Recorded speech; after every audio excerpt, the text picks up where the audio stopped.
दोस्तों, इमरान खान साहब, फातेह इमरान खान साहब, जो इतना बड़ा मैंडेट लेके बाई इलेक्शन 2022 जीत गए हैं पंजाब से, वो आज भी कुछ शिकवे करते हुए हमें दिखाई दिए। अब से कुछ ही देर पहले कौम से ख़िताब किया उन्होंने, और इस खिताब के अंदर जो है वो कुछ शुस्ता अंदाज के अंदर उन्होंने बहुत सारे गिले भी कर दिए। ये गिले इदारों से लेके, हुकूमत से लेके और मुख्तदर हलकों से चलते चलते इलेक्शन कमीशन तक आके रुक गए। इलेक्शन कमीशन के अंदर उन्होंने सबसे पहले तो अपने आज के किताब में बताया, मुबारकबाद देते हुए, अल्लाह का शुक्र अदा करते हुए, सबसे पहले ये बताया कि किन मुश्किलात से हम लोग गुजरे हैं। उनका ये मानना है, कहना है कि अगर ये मुश्किलात ना होती, रियासती मशीनरी इस तरह से हमारे ख़िलाफ़ ना इस्तेमाल की जाती, तशद्दुद ना हमारे ऊपर होता, तो हम इससे भी ज़्यादा अच्छी कारकर्दगी दिखाते हैं।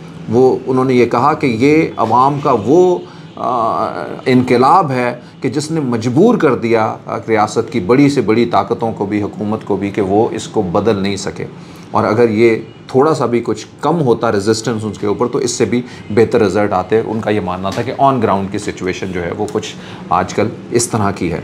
इमरान खान के बयानियों को लोग चूम ही नहीं रहे बल्कि चाट भी रहे हैं। ये उनकी सोच थी। बहरहाल उन्होंने अपनी तकरीर के अंदर मुख्तलिफ़ एंगल से जो है वो मैं कोशिश करूँगा कि समराइज़ करके आपको जो है वो बताऊँ। सबसे पहले तो उन्होंने इस इलेक्शन के अंदर बताया कि किस तरह से धांधली के हवाले से जो है वो किए गए। उन्होंने इलेक्शन कमीशन के हवाले से बहुत ही डिटेल जो है वो बात की। पाकिस्तान को उन्होंने बताया कि मैं किस तरह से, सबसे पहले तो उन्होंने बताया कि मेरी हुकूमत को जो है वो किस तरह से जो है वो तोड़ा गया, एक साजिश बनाई गई। इस साजिश के जो है वो शाखसाने जो है वो बाहर से अंदर तक सब लोग जो है वो इसके अंदर इन्वॉल्व थे। उन्होंने बताया कि मैं जो है वो बहुत सारी चीज़ों में बेहतर जा रहा था, मेरी इंडस्ट्री जो है वो बहुत बेहतर जा रही थी, ज़राअत बहुत बेहतर जा रही थी, एक्सपोर्ट बहुत बेहतर थी, IT के अंदर हमने बहुत सारा जो है वो काम किया हुआ था, डॉलर जो है वो हमने बहरहाल फिर भी जो है वो कंट्रोल किया हुआ था, हमारे मुल्क में डॉलर आ रहे थे, रेमिटेंसेस जो है वो बहुत बढ़ गई थी। तो ये सारे फैक्ट्स एंड फिगर उन्होंने बताए थे। फिर उन्होंने बताया कि मैंने जो ख्वाब देखा था पाकिस्तान को फलाही रियासत बनाने का, उसकी जानिब जो है वो मैं गामज़न था।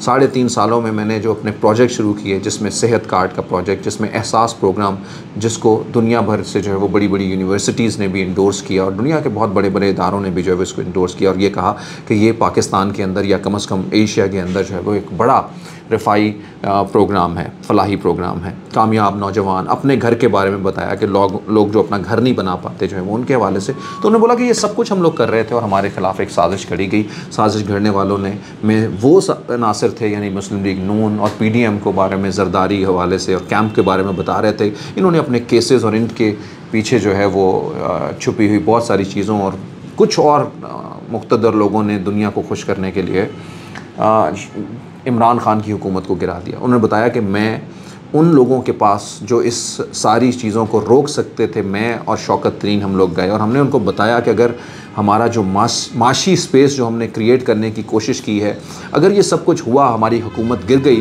तो बुरी तरह से जो है वो मुल्क एक घड़े के अंदर जो है वो जानिब चला जाएगा और बहुत मुश्किलात जो है वो इसमें। लेकिन उन्होंने हमारी बातें नहीं मानी। इस बात का जो है वो अंदाज़ा हम इस तरह से भी लगा सकते हैं। शौकत तरीन साहब भी खुद ये बात कह चुके हैं कि बहुत सारे मुक़्तदर लोगों ने जो है वो उनसे आराम मांगी, यहाँ तक कि उनसे IMF के हवाले से भी जो कहा, लेकिन इसमें कुछ बातों के हवाले से उन्होंने इसके ऊपर बैकअप भी किया, लेकिन करने के बाद बैकअप किया, तो जिससे ये समझ लगती है कि शायद किसी दबाव के अंदर जो है वो उन्होंने ये सब कुछ बोला हो। बहरहाल इमरान खान साहब ने अपना एक बयानिया बताया यहाँ पर, और उन्होंने ये बयानिया बताते हुए जो बताया कि मैं एक पाकिस्तान को मुस्तहकम पाकिस्तान की तरफ जो है वो ले जाना चाह रहा था।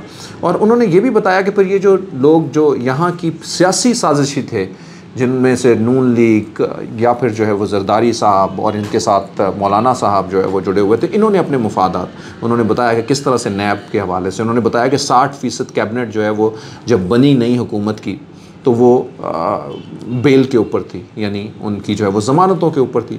तो दुनिया के अंदर जो है वो इस हवाले से क्या इमेज जो है वो किसी के ऊपर जा सकता है कि यानी ये लोग जो बड़े बड़े ओहदों पे थे, अगर उनके ऊपर इल्ज़ामात भी थे तो वो अपने इल्ज़ामात को पहले जो है नल एंड वाइड करते और उसके बाद आके जो है वो अपने वो जगह संभाल लेते। तो उनका ये कहना था कि ऐसे लोगों को हुकूमत दे दी गई जिनको ना सिर्फ पाकिस्तान बल्कि दुनिया भी एक्सेप्ट नहीं करती है, और वो लोग जो उनके बकौल जो है वो उन्होंने कहा कि चोरी चकारी, करप्शन और मनी लॉन्ड्रिंग, इन सब चीज़ों के अंदर मुलव्वस थे। और कुछ ही दिनों के बाद जो है वो FIA और दूसरी अदालतें जो है वो उनको गिरफ्त में लेने वाली थी या फिर जो है वो उनको गिरफ़्तार करने वाली थी।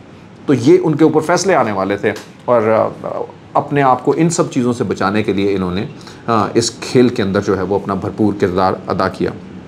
उन्होंने बताया बल्कि इलेक्शन कमीशन भी जो है वो बहुत उसके ऊपर तनकीद की और उन्होंने ये बताया कि हमेशा जो है वो इलेक्शन कमीशन ने हमारे ख़िलाफ़ जो है बात की। उन्होंने कभी इक्वल प्लेइंग फील्ड जो है वो हमें नहीं दी। लाहौर में जो है वो बहुत सारे लाडलों से जो है वो मिलते रहे, उनकी एक्टिविटीज़ जो है वो हम लोग वॉच करते रहे। उन्होंने बददियानती की हमारे साथ। 40 लाख लोगों को अगर वोटर लिस्टों से आप कुछ दिन पहले निकाल देंगे और उसके ऊपर आप सिर्फ़ एक अदालत में जाने के बाद जब उसके ऊपर जब आप माजरत करेंगे तो इलेक्शन कमीशन के चेयरमैन को वहीं पे अगर मुहज़्ज़ब दुनिया होती तो उसको इस्तीफ़ा दे देना चाहिए था। ये एक उन्होंने बहुत ही आम बात की है।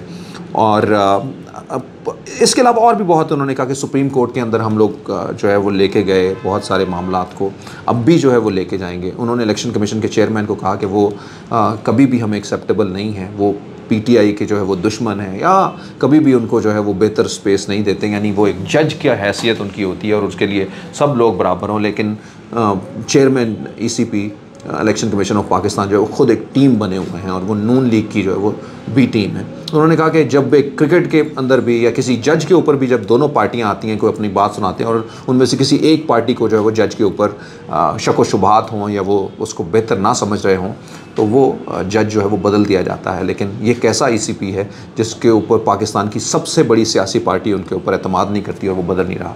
फिर उन्होंने मशवरा भी दिया। उन्होंने कहा कि चेयरमैन को, ईसीपी के चेयरमैन को इस्तीफ़ा दे देना चाहिए, कम से कम अब दे देना चाहिए इस्तीफ़ा, ताकि एक नए इलेक्शन की तरफ जो है वो जब जाया जाए तो ये लोग जो है वो ना हो। और अगर ये लोग हुए तो उनका ये भी कहना था कि हम इसको एक्सेप्ट नहीं करेंगे।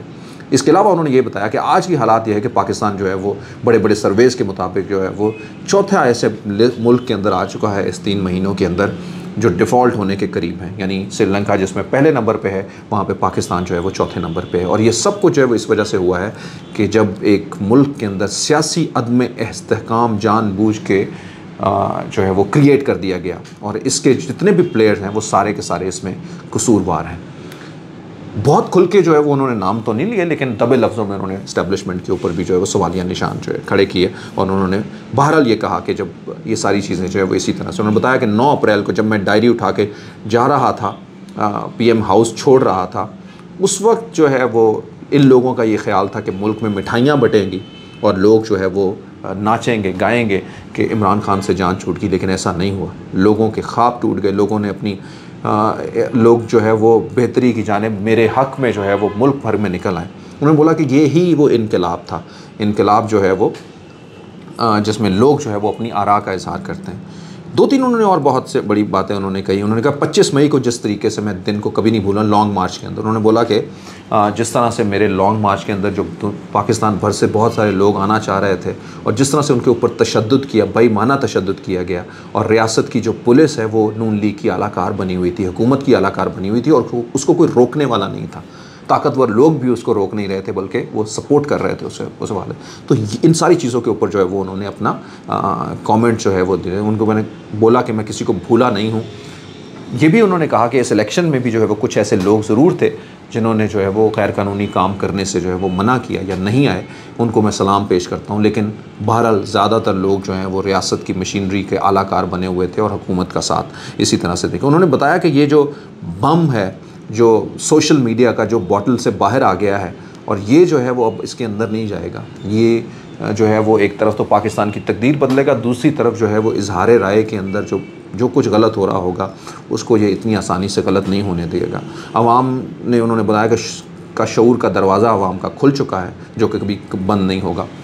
इस तरह से उन्होंने ये सारी बातें की। और आखिरी एक उन्होंने जो रिक्वेस्ट की, बड़े रिक्वेस्टिंग वे में, जैसे मैंने ये कहा कि उनका ये अंदाज़ जो है वो बड़ा डिफरेंट था। एक फाते भी थे, अपने जो है वो तकरार भी कर रहे थे, लेकिन एक मुहज़्ज़ब अंदाज़ के अंदर ही जो है वो छोटी छोटी बातें इंडोर्स भी कर रहे थे। उन्होंने ये कहा कि एक ही हल है पाकिस्तान का इस वक्त कि पाकिस्तान में नए इलेक्शन करवाए जाएं, नए इलेक्शन कमीशन के ज़रिए अनबायस इलेक्शन करवाए जाएं और ताकत दी जाए उन लोगों को। और वो कहते हैं कि मैं तो इस चीज़ के लिए भी तैयार हो गया था उस वक्त, यानी मैंने पूरी कोशिश की कि किसी तरीके से जो है वो पाकिस्तान के अंदर जो है वो ऐसी सिचुएशन ना आए कि जिसमें पाकिस्तान को इस तरह का जो है वो नुकसान होना पड़ा। उन्होंने IMF की बात की कि IMF का जब मुआहदा हो जाना था तो उस वक्त तो डॉलर को जो है वो बहुत कम आ जाना था, जैसा कि सब लोग ये कह रहे थे, मुफ्ती इस्माइल और सब लोग ये कह रहे थे 185 तक आ जाएगा। ठीक है, 10-12 रुपए तो उसी दिन जो है वो कम हो जाएंगे, लेकिन ऐसा होता हुआ नहीं दिखाई दिया। यानी ये सारी वो बातें हैं जो बहरहाल आज की तारीख़ के अंदर आज का दिन जो है वो उसको इंडोर्स कर रहा है। तो वो कह रहा है IMF के मुआहदे के बावजूद जो है वो डॉलर रुकने का नाम नहीं ले रहा और आगे की तरफ जा रहा है, जिसका मतलब है कि सियासी अदम इस्तेकाम दुनिया को हमारे ऊपर जो है वो उस तरह से बिलीव नहीं है, इसके सियासी सेटअप के ऊपर बिलीव नहीं है। तो यहाँ पे आके सरमायाकारी कौन करेगा? किसी दूसरे की तो बात की बात, जो पाकिस्तानी अपने हैं उन्हीं के ऊपर एतमाद करके हम उन्हीं के पैसों से जो है वो बहुत सारी सरमायाकारी कर सकते हैं। लेकिन ये सिर्फ वही करवा सकता है जिसका एतमाद हो, जो खुद करप्शन के अंदर जो है वो मुलव्वस ना हो, जिसने मनी लॉन्ड्रिंग ना की हो, या पाकिस्तान के बाहर जो है वो अपने मनी हैवेंस जो है या फिर अपने पैसे पार्क ना किए हो। तो ये ख़वातीन-उज़्ज़ात इमरान खान का जो है वो एक ख़िताब था, उसमें उन्होंने बहुत सारे जो है वो तरीके से लोगों को हमला किया। लेकिन बहरहाल finally coming to an end कि एक बार फिर से उनका इलेक्शन कमीशन से, पाकिस्तान के मुक़्तदर हलकों से, ताकतवर हलकों से जो है वो ये मुतालबा कि फ़ौरी तौर के ऊपर जो है वो इलेक्शन करवाए जाएँ। ख़वातीन-उज़्ज़ात देखते हैं आने वाले कल में क्या होता है। अगर आप नए हैं तो हमारे चैनल को सब्सक्राइब कीजिए ताकि हमारा और आपका ये सिलसिला जुड़ता रहे। मैं हूँ जहां से भी।